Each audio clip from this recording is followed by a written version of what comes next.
talk here a week or two ago, probably 2 weeks ago, and he was sharing on grace, God's grace, and I'm sure many of you have heard this statement before, but he said grace stands for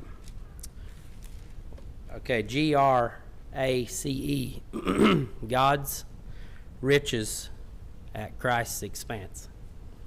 And that blessed me as I thought of that we are able to receive God's riches because of what Christ has done for us. It's God's riches at Christ's expense. As I thought of that, my mind was drawn to when Paul asked the Lord to remove the thorn in his flesh. That's found in 2 Corinthians 12. And the answer that God gave him there, 2 Corinthians 12, verses 7 through 10.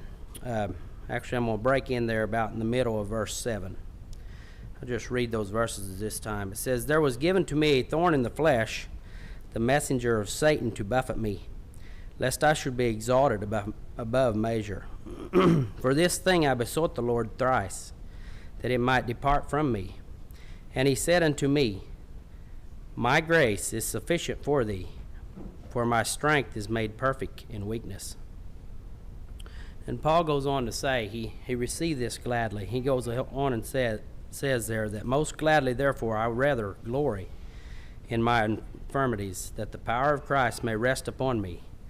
Therefore, I take pleasure in infirmities, in reproaches, in necessities, in persecutions, in distresses for Christ's sake. For when I am weak, then am I strong. Just reminded me, could I, if I received an answer, if I asked God for something like Paul did here, we don't know what the thorn in the flesh was, and the Father would respond in this way and say, "My grace is sufficient for thee," would I be willing to go on and respond in this way? You know, he was able to look beyond whatever his physical ailment was and go on and say that I will glory in my infirmities, in my reproaches, and in persecutions. Kind of like what I think Gerald is going to share on tonight, how these people were persecuted for their faith. I'm sure that God's grace was very real to those people, that they could stand in that time. Yeah, as I thought of that, it just blessed me this week. Okay, before we go to our prayer requests, I have one announcement. Summer Bible School is coming up, and I hung the list on the board to sign up for teachers. So if someone would like to volunteer for that, that would be greatly appreciated. Thanks in advance. Summer Bible School is June the 23rd through the 27th. Okay, let's have our prayer request at this time.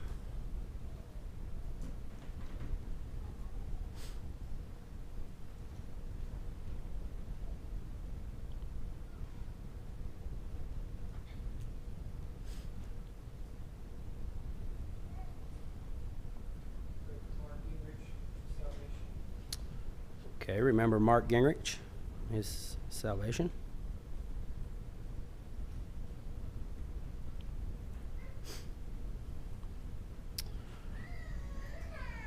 I think we would do good to pray for those that was affected by the tornado. Just a little bit north of us. We was up there cleaning up this past week, several days, and there's lots of damage and a lot of traumatizing effects probably taking toll on those people as they try to make decisions, as they move forward about rebuilding back, and a lot of stuff has been destroyed. So remember those in prayer.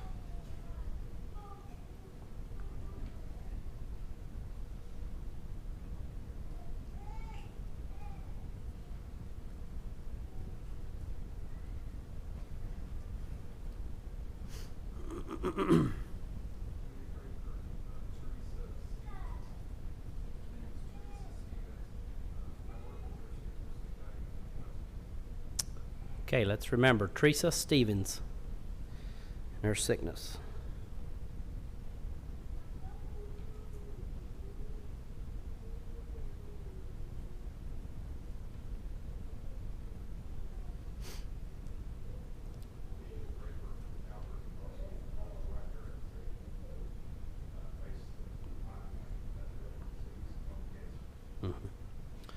Okay, pray for Albert Jr. and Lauren Wagler. They face cancer.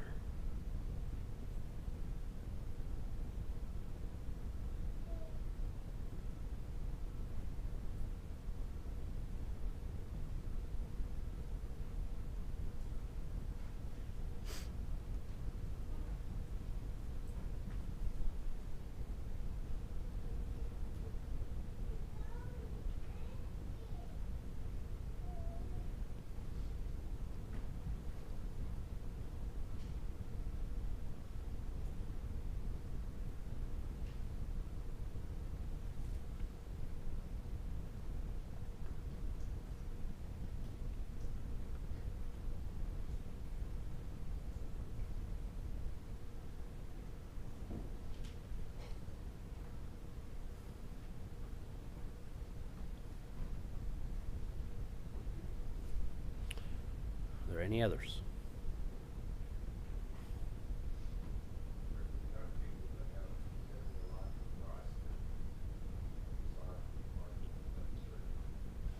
Okay, pray for the young people that have committed their life to Christ.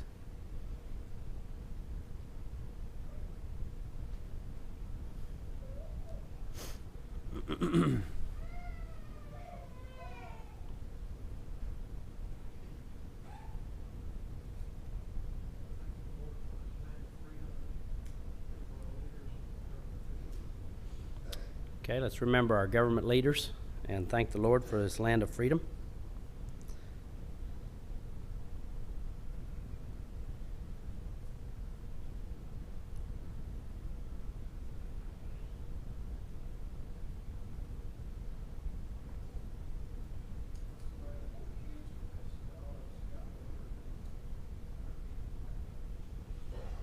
Okay, also let's remember Darla Yoder and Ari Knapp in our prayers.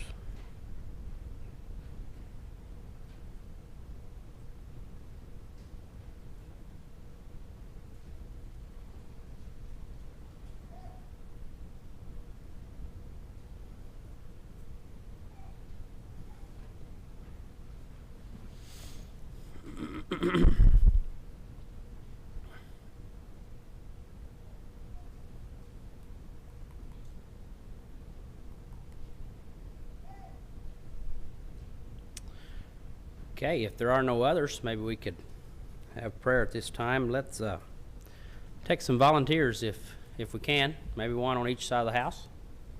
Someone want to volunteer to pray?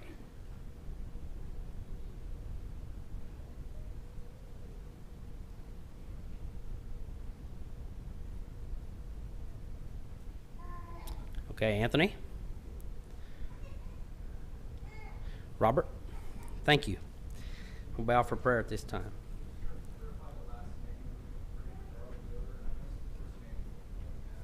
Ari Knapp, yes. And bow for prayer at this time.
Well, we greet you all in Jesus' name. It's really a blessing to be together with the children of God. You know, I would just really enjoy it if we could come forward a little bit. This is supposed to be like a Sunday school class, so it would be really nice if we could just sit a little closer up here. So Wednesday evenings we start on the second bench, and I think that'd be great. Just fill it up here like we do on our regular adult class. So come on up here. God is so good to us, and tonight we're just going to talk about this part of our Mennonite brothers and sisters that we don't know as much about because we aren't related to them. We don't interact with them very much, if any, and so it's just not as common to us. But they are Anabaptists, are Mennonites, nonetheless, and we have so much to learn. Now, the title up there talks about suffering, and these are a people that suffered immensely, but they didn't suffer all the time. Interspersed in some of their difficulties, there were long periods of lots of joyful family time, good community life, and they thrived economically and in some cases spiritually, even though that was lacking in a few cases. In our books, there are a few scriptures given. One of those is in Psalm 106, and you don't need to turn there. I just thought I would read a little bit. Psalm 106 is a psalm recounting how God was good to Israel in bringing them out of Egypt. And there is a striking similarity to the suffering, the oppression that happened to the Mennonites in Russia and what happened to the Israelites in Egypt. Because here's how it worked. They were invited to come to Russia, and it is helpful to think about it that where they actually settled, at least many of them, not quite all of them, which is what is today Ukraine.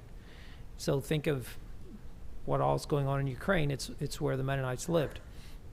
So they were invited to come there. The Russian government wanted them there. They enjoyed for many years the economic contribution they made. But then they changed their mind and started changing laws. And then, of course, we know the communist revolution that happened in 1917 drastically changed things. So you see kind of that similarity with the Israelites in Egypt. At first, they're very welcome there. Remember Joseph? Bring your families, yes, settle in the best land, and we want you here.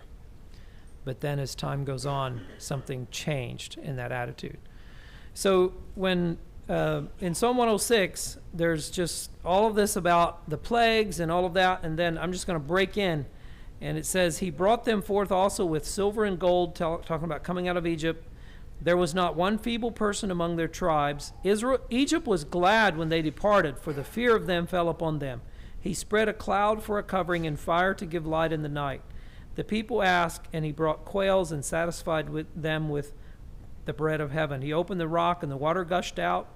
They ran in the dry places like a river, for he remembered his holy promise and Abraham his servant, and he brought forth his people with joy and his chosen people with gladness.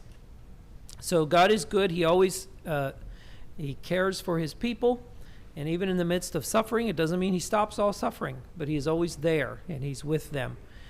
In many ways, how these people were able to get out of Russia and find other places to live, they would all testify that God was with them and helped them. Now, if you'll look in your books to the questions, one of the things they focus on. Okay, question 1, I want you to think about as we kind of talk about this a little bit. It says, what values seem to remain consistent in the story of the Russian Mennonite? So be thinking about that as we talk about some of these experiences. What are some values that you see that they did well in? They were consistent, didn't bend, at least most of the time. Think about that, and I want to hear some of you give those at the end. But then there are a couple questions here relating to this issue of wealth. And when we think of the Russian Mennonites, we often think of what kind of developed, that they became very wealthy in Russia. And it is true. Now, they didn't all, but largely the communities became very well-to-do. And they did some good things with their wealth, but it did cause some problems too. And it actually probably contributed then to some of the feelings that arose, and probably some of the mistreatment that they experienced was worsened because of their wealth. So along with that, one of the scriptures that is suggested is the Sermon on the Mount, and what Jesus says there on the Sermon on the Mount concerning wealth, and especially in verses 19 and following in chapter 6, he says, "Lay not up for yourselves treasures upon earth, where moth and rust doth corrupt, and where thieves break through and steal. But lay up for yourselves treasures in heaven, where neither moth nor rust doth corrupt, and where thieves do not break through nor steal. For where your treasure is, there will your heart be also." And a little further down it says, "No man can serve two masters, for either he will hate the one and love the other, or else he will hold to the one and despise the other. You cannot serve God and mammon." And so we as Christians, we kind of face this dilemma where God has instructed us to provide for our own. God wants us to be industrious. He's created the good and beautiful earth, and he wants us to make good use of it. So typically, I would say most of us think that when we're out working and making money, we are providing for ourselves and our families, and some hopefully that we can give away. Now, the Bible tells us not to lay up treasures, and that's where we sometimes struggle. What does that mean? When are you laying up treasures on earth? And so it's certainly it's in the Sermon on the Mount, so it's a clear teaching, and yet sometimes it's a little hard to know just how to understand what is that. So we have a couple questions there. It says, how would we, in question 2 on page 75, how would we compare the affluence of the Mennonites in Russia with the affluence of Mennonites in the U.S. and Canada today? So I'd like to have some thoughts there. Number 3, observing the ways wealth easily erodes faith and strong biblical warnings about material wealth, what precautions should we take, or what practices might we cultivate? How can we grow a vision for using wealth to advance the kingdom? And then finally in question 5, they ask this question: how should we think about wide difference in wealth between members in the same congregation?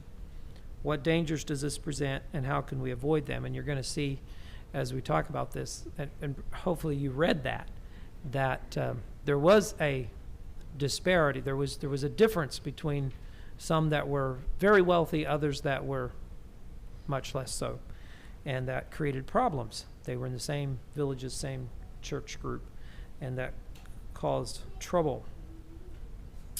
Okay, let's just open it up for any comments or introductory maybe questions that you would want all of us to consider as we're thinking about the Russian Mennonites. Who had something they noticed and would like to say?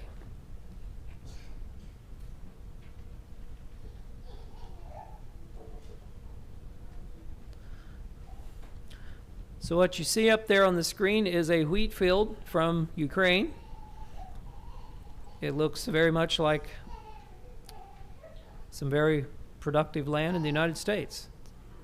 It's a beautiful area. I don't know where this particular picture comes from, but I do know that the Mennonites there lived in the part of Ukraine that is called the steppes in is that steppes or steeps? Now I'm a little unclear about how you pronounce that, but that's equated with, it's similar to the plains in the United States. So it's a drier region, not like the Ohio Valley that we live in. A drier region, much more like Kansas and some of the western states and some of the prairies in Canada are much closer. So they learned how to farm that land and developed particularly small grains that did very well there. And then, as we're going to see, they imported that knowledge and actually their grain seed stock to the United States, which is largely responsible for making Kansas the breadbasket of the United States. They did that in the, I think, about 1870s. Okay, so I'm keenly aware that we don't always remember some of these things, so I'm going to try to keep it as clear as we can, and feel free to ask questions anytime along the way. So one of the things to remember, I can turn this thing on. There we go. Is that these were Dutch Mennonites. So if we've been trying to emphasize, there are primarily three main groups of Anabaptists. There were the Swiss Brethren in the south in Switzerland. There were the South Germans, and then the Dutch in the Netherlands or Holland, farther north. So kind of south, middle, north. And we are primarily of Swiss German descent. And interestingly, these Dutch Mennonites that we think of today as Russian Mennonites, they're kind of in many parts of the world, whereas Swiss Mennonites are largely found in the eastern United States and Canada, and that's mostly concentrated in Ontario. Now, of course, there are sprinklings in various other parts of the world, and that's growing, thank the Lord, but that's by far the majority and the largest concentration.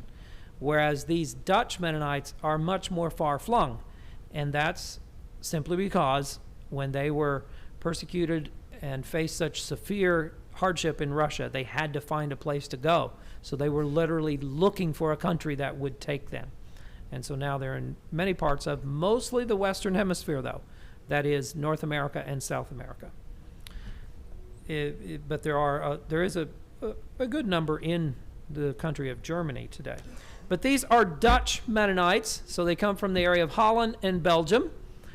If you remember, and you probably don't, but the area of Belgium was called Flanders. It was part of what's called the Low Countries, and it stayed Catholic. The Catholics were ruthless in their persecution. The Anabaptism was stamped out. It didn't survive in Belgium.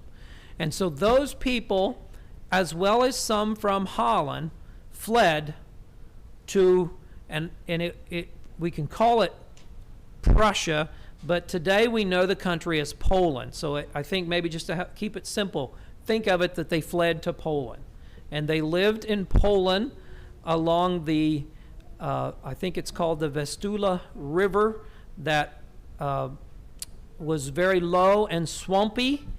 And there they, the government, again, wanted them to come because they were struggling to farm this land. And remember, these are low country people, Dutch people. They know what to do with wetlands.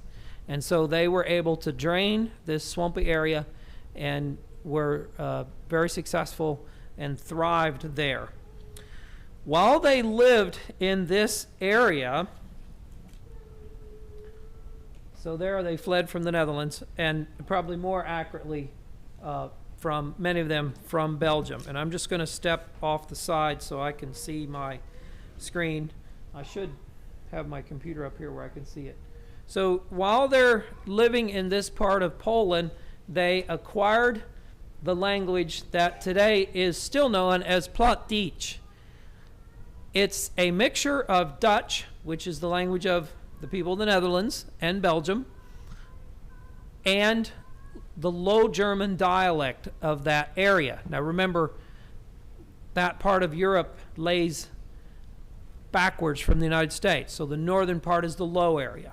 So it's called, the northern part of Germany was Low Germany, And so the Low German dialect mixed with the Dutch became Plattdeutsch. And to this day, all Russian Mennonites, regardless of where they live in the world, can speak Plattdeutsch.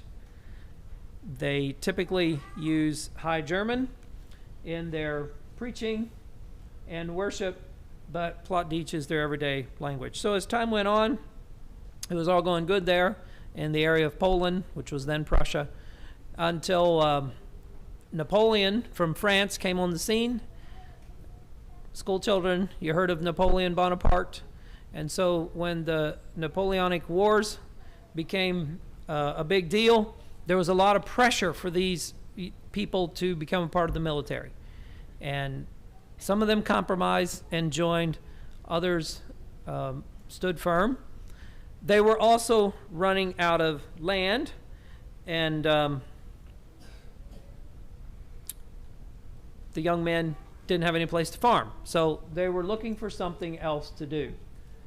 So Catherine the Great, and this is in now about the 1780s, there was this man named George Trapp, was the colonization agent for Catherine the Great from Russia. The Russians had recently acquired, Putin likes to say Ukraine was always Russian.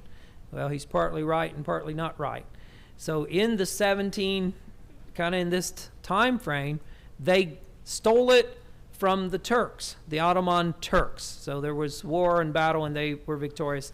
And so they got possession of the area of Ukraine, and that's part of when the Russian Empire was forming. And then the leaders of the Russian Empire became known as the Tsars, spelled Tsars.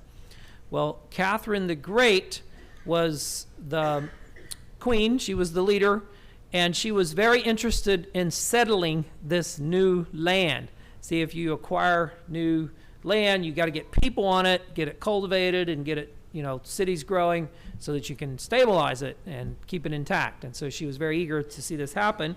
And so somehow or another, they knew about these Mennonites that were wanting to move. And so they send their land agent there, and he couldn't directly tell them to come, to invite them, but what he did is he stood outside the door at church services and he handed out pamphlets as the people were going out of church, talking about the opportunities that they offered there in Ukraine. And they promised them, I think there's a list of these in your book, of all the things they were promised. Yes, on page 69. They had a few stipulations and they had promises. Page 69. Everyone see that? Raise your hand if you see it. Kind of right above the map there. Everyone see that? Yep. All right. Robert, what was the first one? The stipulation. They must remain separate from the general Russian public. Okay, so you can come, but you have to stay away from the other Russians. Phil, what was the next one?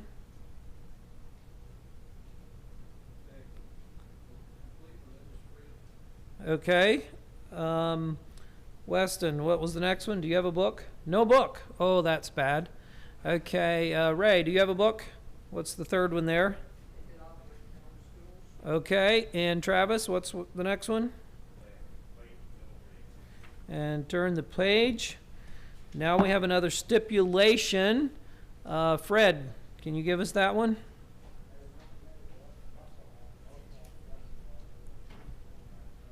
Okay, and let's see, Lauren, you're back there. What was the next one?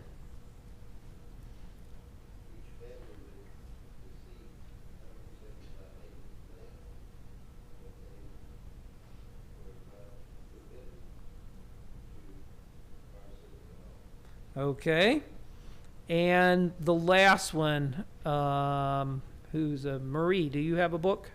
What's the last one?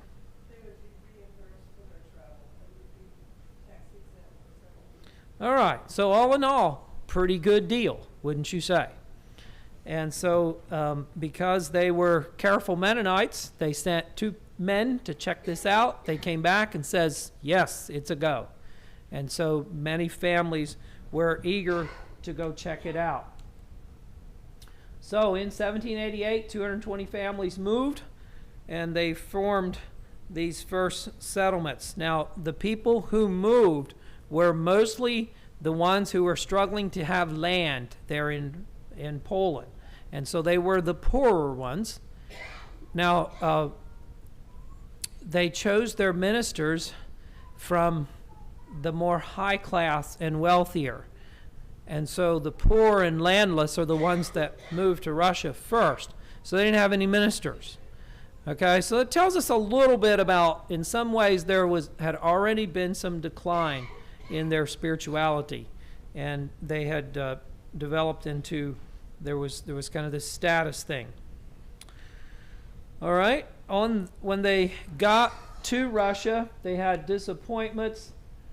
Their early life was very difficult. It turns out the land they had first inspected and thought they could have, they didn't get to have. Something turned up, and so they had to go to a different area. It was dry, rocky, not really very good farmland. They were used to that good swampy soil. It was hard to drain, but it was good soil there in Poland. And so there was a lot of struggle in those early years. And there's record that their first communion service, as they observed the Lord's Supper, it was very emotional when they considered the difficulty they were in. They had pretty well spent everything they had to get there, so going back was not an option. And they decided, by the grace of God, to make the best of it. And they slowly began to prosper. As time went on, more people came, more settlements were started, and some of the secondary settlements were actually more successful. They had better land, and some of the people came with more capital to get started. Okay, there I just have a map from the book Through Fire and Water, and you can see kind of an arrow. I don't know how, it's probably a little hard to see, but so they're coming from this area over here. This is Poland, and they're heading east, and this is Ukraine. So they're way down there in the southern part of Ukraine. So if you look at a map of Ukraine today, and if you compared it to the United States, they would be in Ukraine kind of like maybe Alabama or Georgia of the United States. And notice that the Black Sea is just below them. So they're right there kind of on near some of those port cities, not real far from the city Mariupol that was in the news a lot, that's been almost totally destroyed. Now, they weren't right there, but it wasn't real far from there. So they were down in that southern region. Okay, what was it like there? They lived isolated from the other Russians. They developed their own living patterns, set up their own government, and unfortunately, the lines sometimes became very blurred between church and government. They became very prosperous. One of their historians, P.M. Friesen, says, a godly life, diligence, and industry contribute to prosperity, which leads to materialism and worldliness. And it was a problem for them. One of the things that happened, because they prospered so well materially and they were so grateful for how the Russian government treated them, so for the first time in the Anabaptist story, they developed a real love for their government.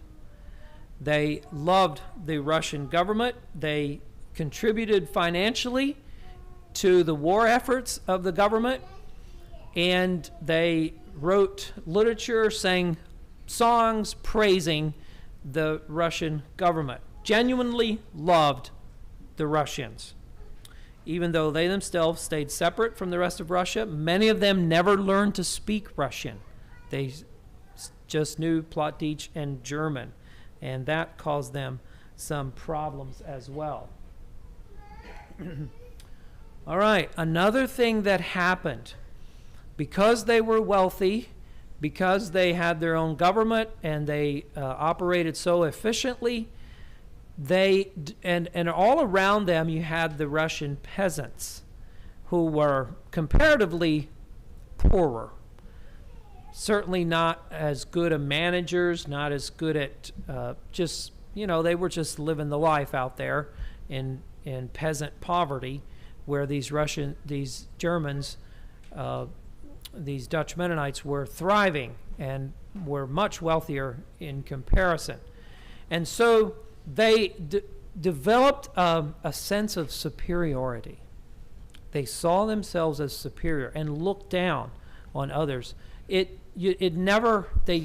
generally speaking, there was no intermarriage with the those around them, and it wasn't in many cases that they were that spiritual and that they wouldn't have tended maybe to mix with the world.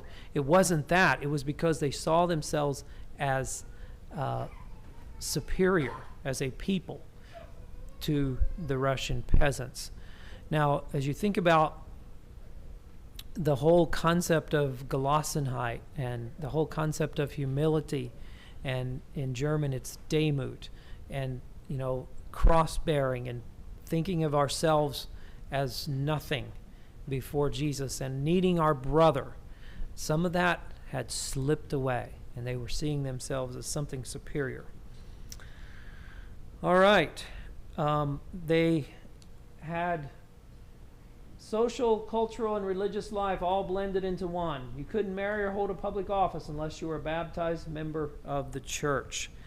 And they had some well-known men. There was this Johannes Cornys who developed things agriculturally. He became well-known in the Russian government. He visited the Tsar. He was invited to visit the Tsar, and the Tsar, think President Trump, came to see him at his house because he was that well-known. He was very intelligent and imported all kinds of farm animals, developed breeding programs. They built nurseries, and this was a kind of an area that didn't have as many trees, and so they developed all kinds of trees that would grow well here, so bringing some forestry to these plains. And he was also advanced the whole education. So before this time, they had a pretty good education system, but it was consistent, but it wasn't very advanced.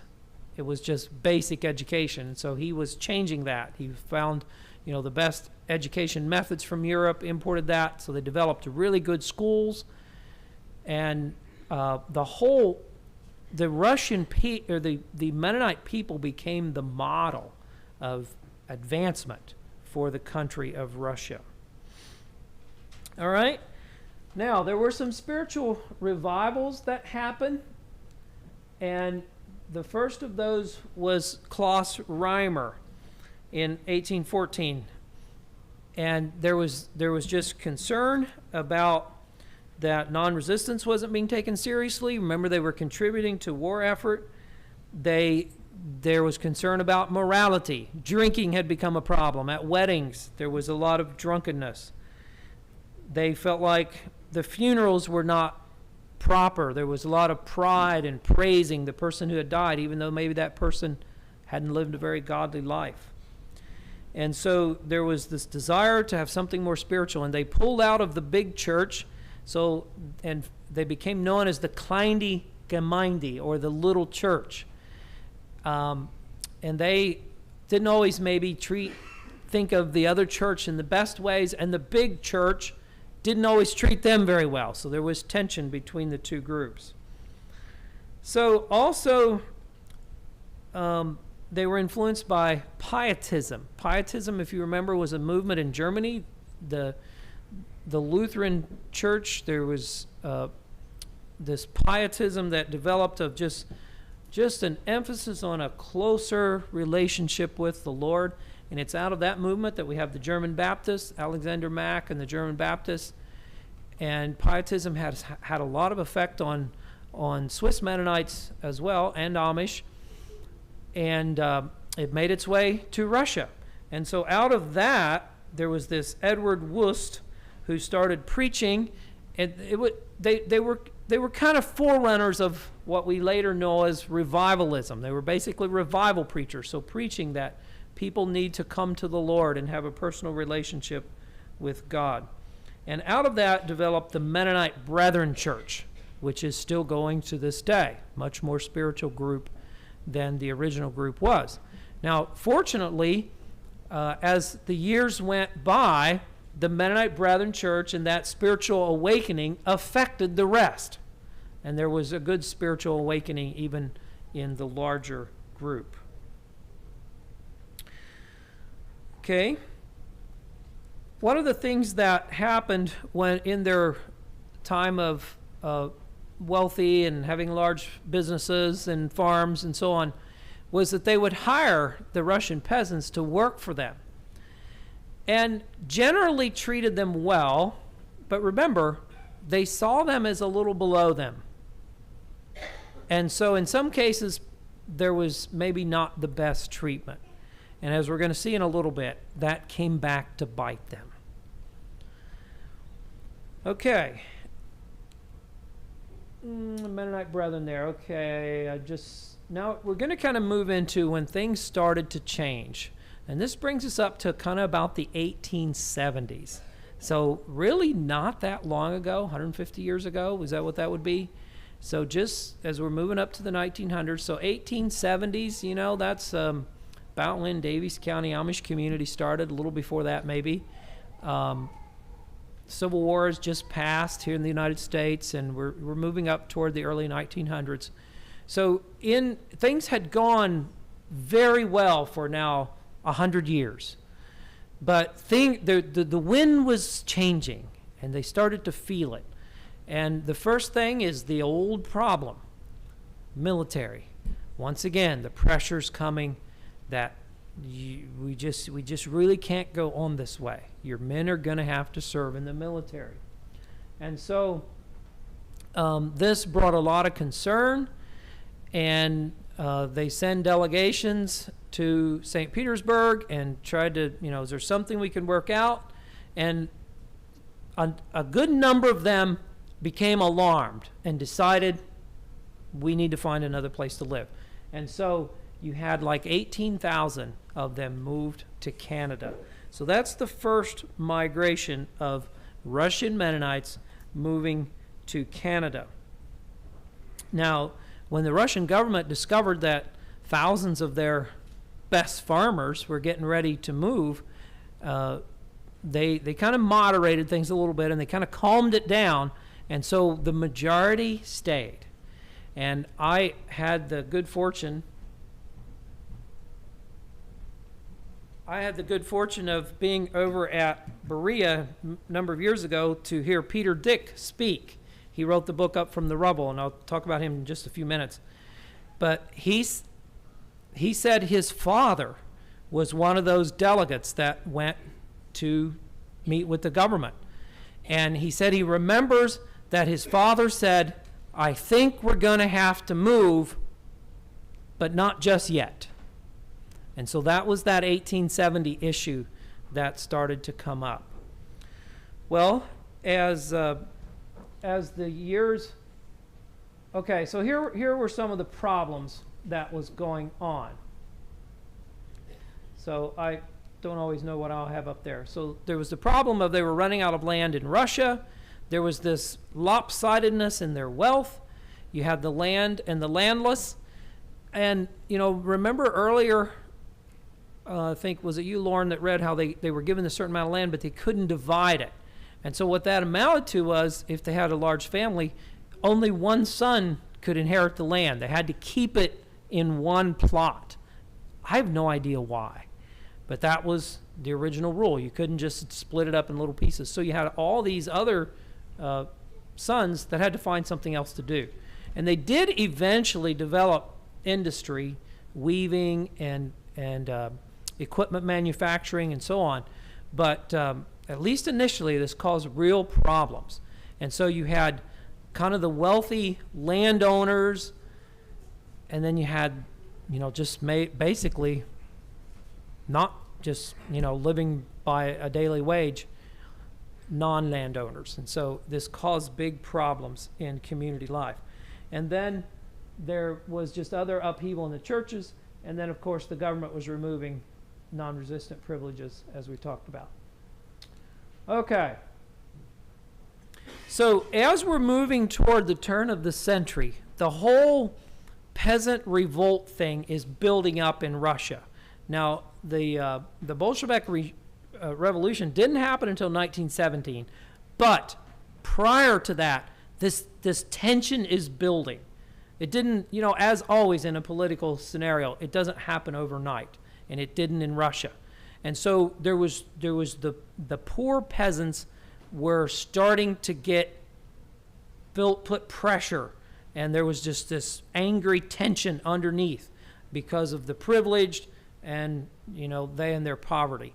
And so the Mennonites became targets because of their wealth. The revolution came in 1917, and that was the beginning of the end. That their good days had come to an end. And in that revolution, there were just horrible, horrible sufferings there. Okay. I think maybe I should just note that in that first immigration, there were like 10,000 that moved to the United States. And that's the time that the first ones moved to Kansas and imported the turkey red wheat that did so well in the dry states of Kansas. And then it was the same Mennonite man that formed the Newton Milling Company in Newton, Kansas, and I think became president of the bank, started a bank there. But anyway, it was from that Kansas became known as the wheat state that it is today. The Russian Mennonites moving there in the 1870s did that. Okay, so if you know your history a little bit, in 1918, World War I broke out. So that kind of put just a little bit of a pause to the whole Bolshevik mess.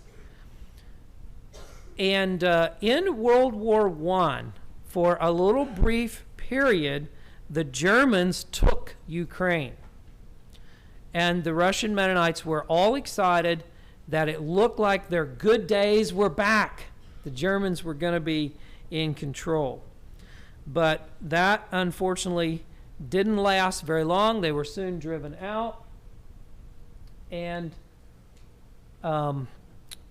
things were just, of course, worse than ever after that.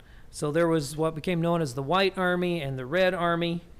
And there was this man,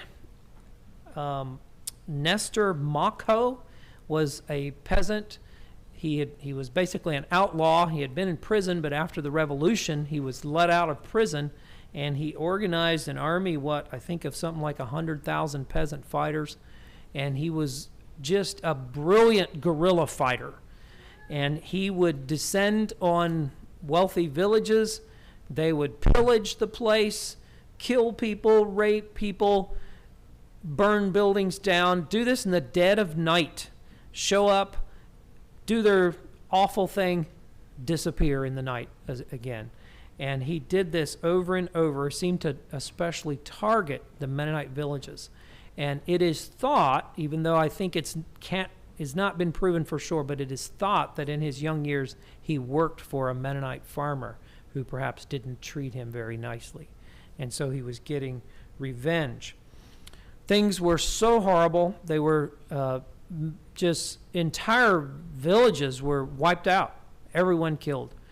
And they were, of course, losing all their things.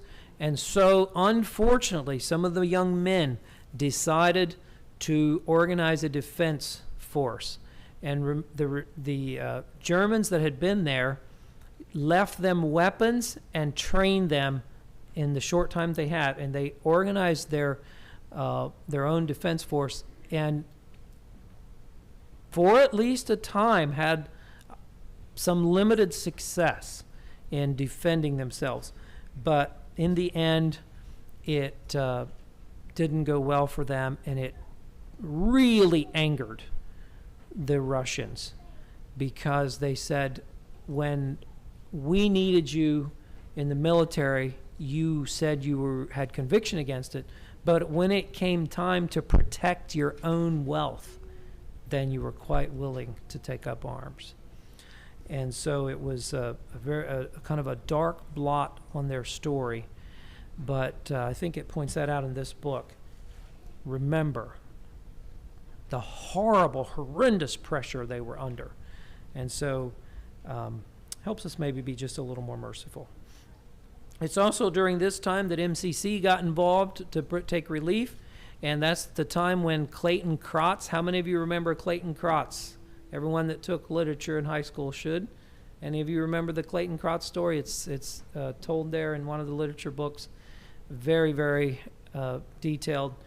And so he went with MCC to go help and found himself suddenly, the lines would change from the White Army and Red Army very quickly, and so he suddenly found himself on the wrong side. He was arrested and put on a train, probably to Siberia.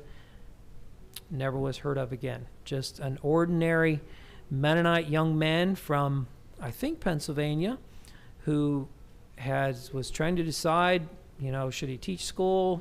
Should he get married? He was thinking about getting married, and the call came to go to Russia. And he said, well, that's what he needs to do. And so he went, and we don't know what happened to him. No one seems to never was able to get any information. All right, so the Soviet government took over, and of course the Mennonites were desperate to get out. So from 1923 to 1929, 22,000 moved to Canada. Suddenly in 1929, they slammed the door shut.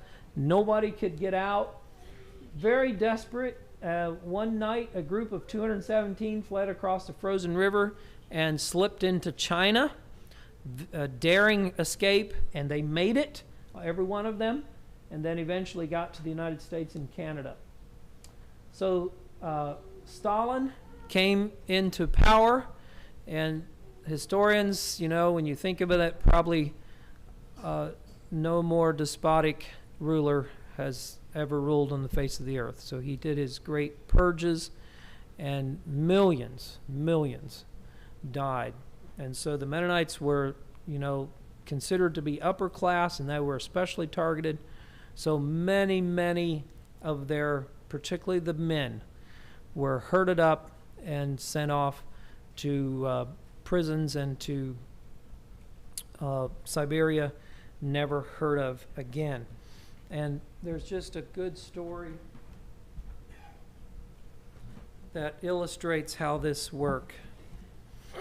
It was in the fall of 1937. The family had gone to bed, hoping that they would be spared what had happened to many of their relatives and friends in the last few weeks. Nicholas, a veterinarian, was a useful and productive citizen, but that did not guarantee him any security. Trumped-up charges against his father, an expert horticulturist, had led to his recent arrest and imprisonment. At midnight, the family heard a loud knock on the window and a voice demanding that the door be opened.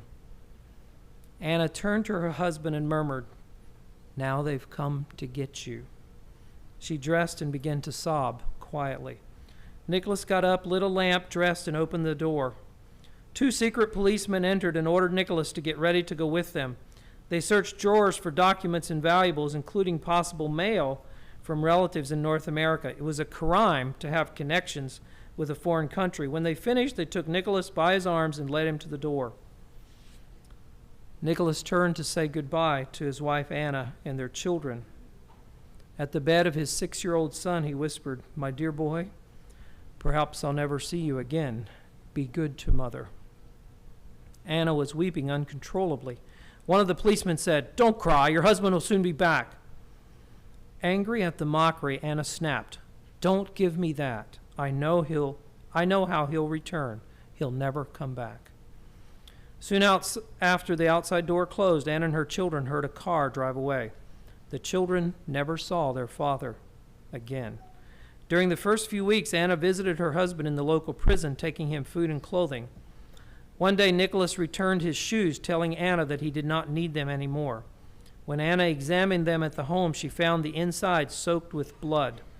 Guards had apparently tortured Nicholas until he signed the trumped-up charge against him that he had poisoned a number of cattle at the collective farm. Nicholas and many others were exiled to one of the many camps beyond the Ural Mountains, and Anna never saw her husband again. So that was what they experienced. And I just, this is not intended to cause anyone nightmares, but I think it's important just to consider that they were living a good, secure life when things just rapidly changed. And a friendly government, like the friendly Pharaoh of Egypt, suddenly wasn't friendly anymore. And so I think it just is such a good reminder to, I appreciate someone, was it you, Owen, to pray for our government. We should do that. And we should always have this sense that it could change for us. And we serve the Lord, not a government. All right, I need to kind of move through. So World War II comes in the 1940s. And once again, the Germans made a little headway into Ukraine. And the Mennonites there were excited and thought here was another chance. But they too were driven out. But this time, there were something like, I think 35,000 of them that followed the Germans as they retreated. But the Soviet army caught up with them, and some 23,000 of them were forced back into Russia. Probably the truth is very few of them made it back. The stories of how the Soviets handled people trying to escape are not pretty. And so that left approximately 12,000 in Germany that had no place to go. They were trapped there. And probably some of you know then that story. It's here in the story, Up from the Rubble, and Henry's Red Sea is a children's version of that. When Peter and Elfrida Dick with MCC were there and helped these people move to Paraguay. It's just a fascinating tale. And again, I was so privileged. I think he autographed my book. Yes. To hear him in person tell that story, just, it was worth every minute of it. I went every evening, and then I think he was there a Sunday evening. I couldn't go because we had church here, but thoroughly enjoyed it. He was a good storyteller. Okay. Kind of told that part of it. And so,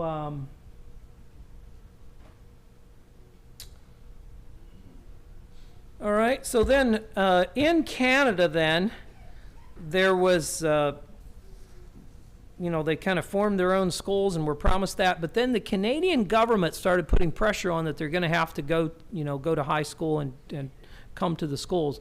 And these people are jumpy. They're leery of government. And so 70,000, is that what I have there? Yet moved to Mexico. And so today, we talk about the old colony Mennonites or the Russian Mennonites in Mexico, and some of them have really struggled there.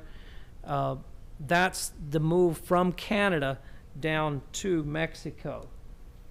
And then by the 1940s, they were very full there in Mexico, so some moved to Belize and some to Bolivia, South American countries. And the Spanish Lookout Colony is there really close to where Kevin's lived, and that started in 1958.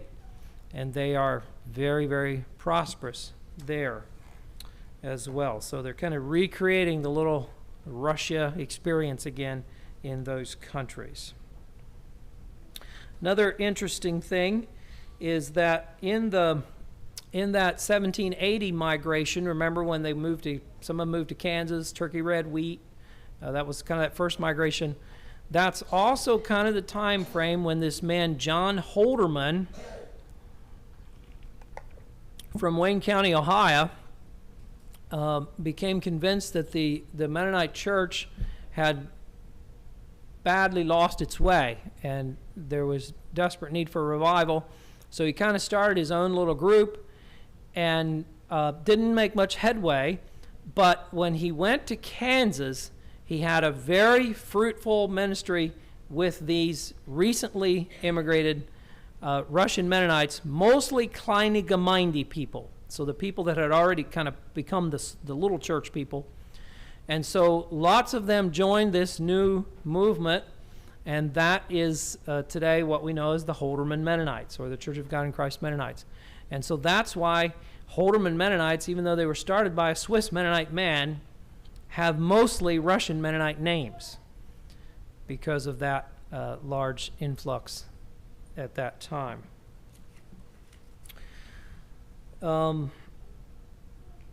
There are, another interesting thing is there are approximately 200,000, that was according to Wikipedia. Yes, I do read Wikipedia too. In 2014, there were approximately 200,000 Russian Mennonites in Germany, so I'm sure it's much higher today.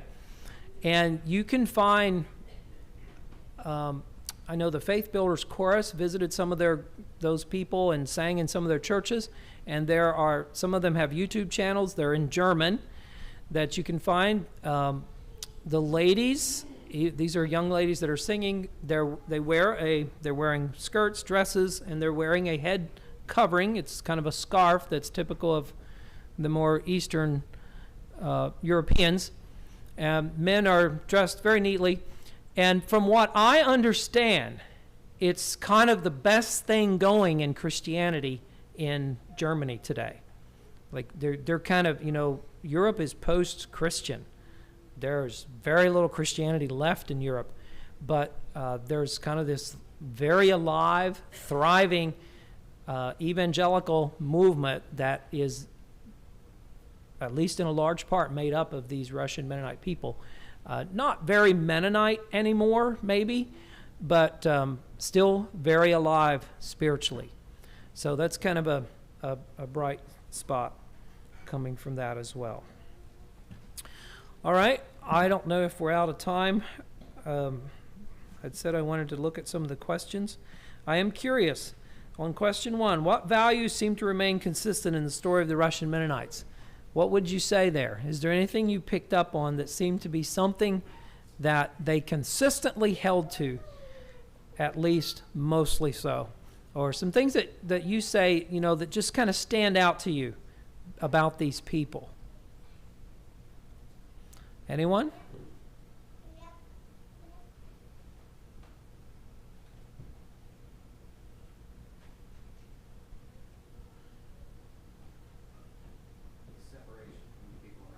Okay. And that was a positive thing and maybe in some ways a negative thing, but certainly a strong sense of peoplehood and of their, being a strong supporter of their group. Okay. Now, their courage to do like the Bible says, if you're persecuted in one place, to flee to another. Just, I find very encouraging. Also, their stand on non-resistance held pretty firm. We noted a few cases where it was maybe wavering, but they never lost it. And when I thought in the introduction, I talked about these Russian Mennonites, a tale of suffering, like it's something in the past. No, these people are still living and thriving today. In fact, there probably are many more of them than there are Swiss Mennonites. And so we just don't know them because we don't personally interact with them. But there are lots and lots of them, so the story is ongoing. All right. Any thoughts on questions 2 and 3? What are some ways we could take warning from what happened with their wealth? And what are some precautions we could or should take? Any thoughts on that?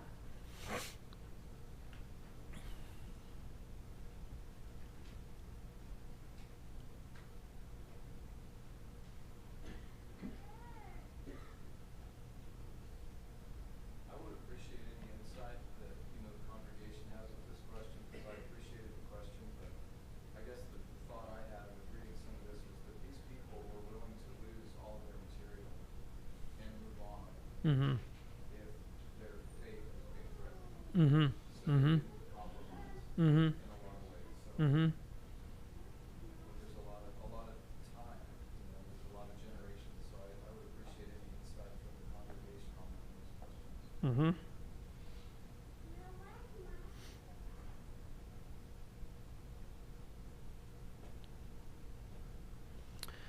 You know, I have been fascinated about this idea that it seems like everywhere.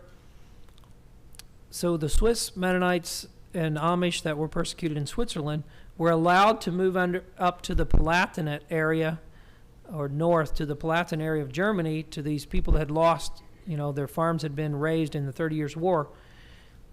They wanted them there, and they soon developed a reputation of good farmers. These were the Swiss Anabaptists. And then the ones that were forced into the high mountains there in Switzerland and were farming regions that nobody else farmed and making a living on them. And so then here in the area of Poland, they invited these Dutch, Belgian people, and they wanted them there because they were good farmers. And then Catherine the Great wants them because they're good farmers. The Canadians were glad to have them move because they were good farmers and industrious. So I've tried to, I've puzzled over, how did being an Anabaptist make you a good farmer? Just like, what was the connection? Has anybody thought of that and know what it is or why it is that way? Because then the problem was they did well and then they got wealthy. And then that caused trouble. The Russian Mennonites apparently survived because they worked together. Okay. That's a good point, Conrad. And I wonder if that isn't one of the keys. They pool their resources. There's this strong sense of peoplehood, of congregate. We're together in the church, and so we don't work against each other. We work together, and that has an economic benefit.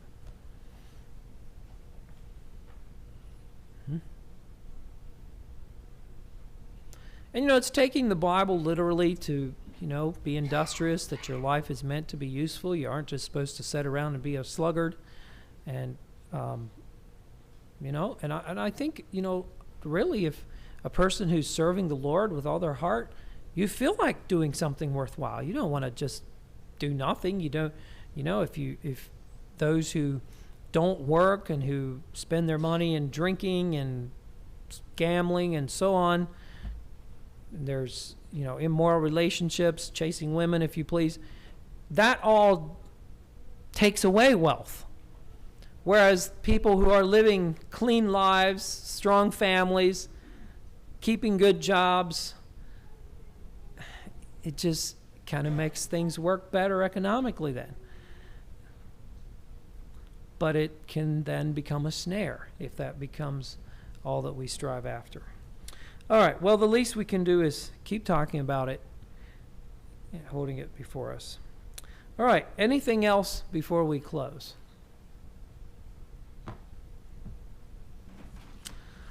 Okay, well, let's remember they were Dutch, Belgium, Holland people, moved to Poland, moved to Russia, then to Canada, United States, and Mexico, and Belize, and Bolivia, and Paraguay, and probably other places I'm not mentioning. In all of that, there's always been a strong sense of colony, community, much stronger than we've been used to in the Swiss Mennonites. And I think probably the big reason is because we came to the United States. And in the United States, you just don't do colonies. The United States we're all about private ownership. And so we have big communities, but we don't have these colonies that are, tight woven. We've got name our own streets, build our own, businesses and, run the show, have our own government and everything. We don't do that in the United States. So I think that's been one thing that's been different. Poland let them kind of do that. Russia let them do that. In some ways, Canada let them do that. Not so much in the United States. That's why we don't have Mennonite colonies in the United States. And Mexico let them do that. Belize let them do that. Paraguay let them do that. And I'm not sure about Bolivia and some of those countries. So that's why that model kind of keeps repeating itself. At least I think so. Not an authority on it, but. All right. Anything else? Okay, let's live for the Lord. Let's pray for our government. Let's treat our neighbors with kindness and respect. That's one of the things we can learn. If we develop an attitude of superiority, it won't go good. It stinks in our neighborhoods. Continue to think of ourselves humble, unworthy. What a blessing to be here. What a blessing to enjoy the things we have. We're certainly no better than anyone else and don't deserve it. All right, let's stand for dismissal.